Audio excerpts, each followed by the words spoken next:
dagi. Yan. Ulitin. Ang sabi ng kapatid ko, mahuli niya daw, nandito na sa tulungan. Yun, nasa loob niyan. Ayan, yan.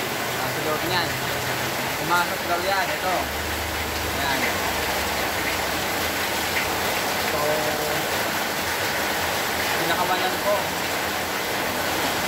Ayan. Pagbukas ng umaga, titipis na lang yan. Ayan, taas na ulo, no? Mga kalapatin. Ayan. Umulan, lakas. Ayan. Siguro, pag roon ganito, yan, si baby, ito, sumama ito. Yan. Kasi kung saan saan dito pumunta to yan. Inalis natin ng tanay, yan. Bigla ng tanay yan. Uwi. Yan. Kasama nung kalapatin natin si Yuta. Ito yung gagit natin. Yan, ito